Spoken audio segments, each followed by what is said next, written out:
Yes. Well, so there was that fight between, yeah, Manny Pacquiao once again surprised us um, by beating the slightly favored, at least, Keith Thurman. It's not like Thurman was a clear favorite, but he's 10 years younger than Pacquiao, and but he was coming off a long layoff, and before that he only had one fight this year, which was not too impressive anyway. When he beat Josecito Lopez on points, and before this fight he was really, optimistic, and he was talking all the time about sending Pacquiao into retirement, and well, that didn't happen. He didn't come close to that. And why? Well, I don't know really. I was disappointed really, even though he did. I mean, the fight was close, but still, Pacquiao won, no doubt. I mean, he even knocked Thurman down. And I don't know if Thurman has ever been down before, but it doesn't matter really. It's. I think this is just another sad reminder, really, about how weak the welterweight division is right now. I mean, it's been full of people who haven't really delivered what they promised, and the only guys that haven't been that have delivered are Terence Bud Crawford and Errol Spence, I guess. And yeah, but it's really, there's one thing I just don't get. I mean, how do you go from losing to Jeff Horn to beating Keith Thurman and Adrian Broner even? I mean, that's one thing that I just find a little bit suspicious about Manny Pacquiao, because he is, of course, he is 40 years old now. He's going to be 41 in October, or I think November maybe. And he's had a very, in the last 5 years, he's had a rather mixed career. I mean, he had his share of losses, and he was knocked out brutally by Juan Manuel Marquez, and that was in what, 2013 or something, I don't remember. But anyway, even though Thurman has had his injuries and all that, and yeah, hasn't fought for 2 years, and I still kind of expected him to beat Manny, if not by a stoppage, then by, a unanimous decision. And he did get the nod from one judge, but he just didn't really show enough to really be, to it be even considered an unjust decision. And he himself said that he lost. He admitted, of course. But again, back to Manny Pacquiao. I just find it kind of strange that a guy at his age can, still. He, of course, he does have a speed advantage because of his size. He's being a former flyweight and super bantamweight for quite a long time, featherweight, super featherweight, all that. And but still, the guy, I mean, come on, he lost to Jeff Horn. Okay, so, and he has always been, I mean, since he started really dominating as a first a junior welterweight and then welterweight, there has been speculations that he,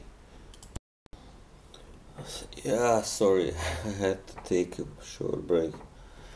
Anyway, yeah, as I was saying, it was speculated that Pacquiao was on some sort of illegal substance back when he was knocking out like Ricky Hatton with one punch, or when he stopped Miguel Cotto. But it was never proven, of course. He was being protected, I guess. Listen, let me tell you what I think. I think that he must have taken something, I mean, to go up in weight like that and not lose any of his speed, or, any of his agility. And because it's almost impossible to retain your speed and reflexes while putting on so much weight, so much muscle, and So this is what I think. I think that he definitely did do something, some kind of steroids, and I remember he was hospitalized a few years back for acidic reflux, which may come from using such drugs. But then he, for a while kind of flayed off because he was afraid of being caught, of course. And then that may have been the reason why he lost to Jeff Horn, because he wasn't taking anything back then. He was trying to avoid getting caught. But then after he lost to Horn, he may have started taking something again, because frankly, Manny Pacquiao seemed all but finished just a couple years ago. That was when he lost to Jeff Horn. And he did lose to Jeff Horn, definitely. Even though that fight was close too, but I mean, Jeff Horn is a rather good fighter in his own right, but he's nowhere near the level of Manny Pacquiao or many of his other opponents in the recent years. So that was a clear sign that Manny had slowed down, began to slow down, and then again, he, just as he looked all like finished, he just started winning again and beating top guys even. So alright, the Matisse victory was also due to Matisse himself not being at his best anymore. So, but I don't know really. Keith Thurman is, I mean, he did, as I said, have some injuries and he was away too long. But if Manny now fights somebody like Errol Spence Jr. or Bud Crawford and beats them, then definitely that will be the sign that he's on something. He's juicing, to put it that way. Because no way, I mean, I don't care what you say, nobody can still beat these guys at the age of 40 without, using something illegal. I mean, of course, I'll give him a benefit of the doubt for now, because Thurman wasn't.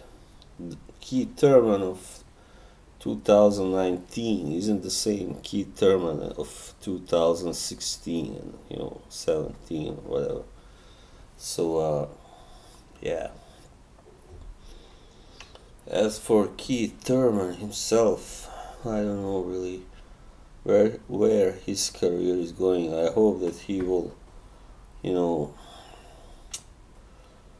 be able to kind of reinvent himself or get his career back on track, because he's got really tremendous talents. I mean, both physical and technical. So it would be really a shame. I mean, it's a shame. This is a shame. He lost now, and now we're not going to see, very likely, him fight Spence or Crawford in future. And Manny is now in talks of fighting Amir Khan. I mean, that's that's a clear sign that he's not really intending to chase Crawford or Spence. So yeah, this was kind of like when Vasily Lomachenko lost to Orlando Salido. It was, you know, a result that no one really wanted except for Salido himself. So it didn't do any good to boxing.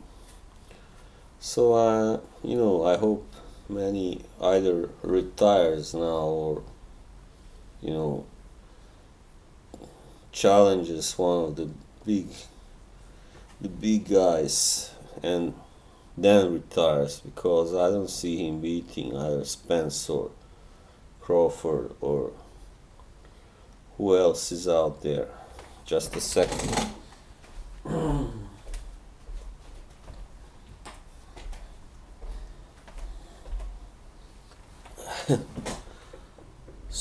I think, yeah, the division has definitely lost some of its former steam and yeah, everything. Let's see, rankings. Yeah, there's Danny Garcia, of course. Yeah, that's right. I knew there was at least one more top guy in the welterweight division. And Sean Porter, well, Sean Porter has been really kind of strong lately, yeah. And yeah.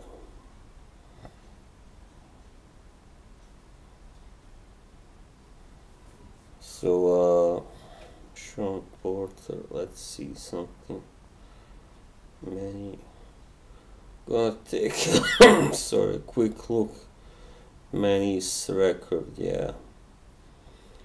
Of course, he lost to Floyd Mayweather. That was in 2015. That was a terrible fight, of course. And then in 2012, yeah, to Marquez, December. But yeah, you know, so, you know, that Horn loss was a big, and after that he was gone for a year. Yeah, that's right. Then when he came back, he stopped Lucas Martin Matisse. So you know, it's not really.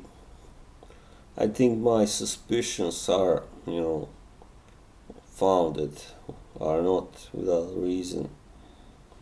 I mean, you come back after losing to some, because Jeff Horn was pretty much unknown back then, and you know, I mean, maybe Manny had just taken him too lightly, but he lost by a unanimous decision, you know.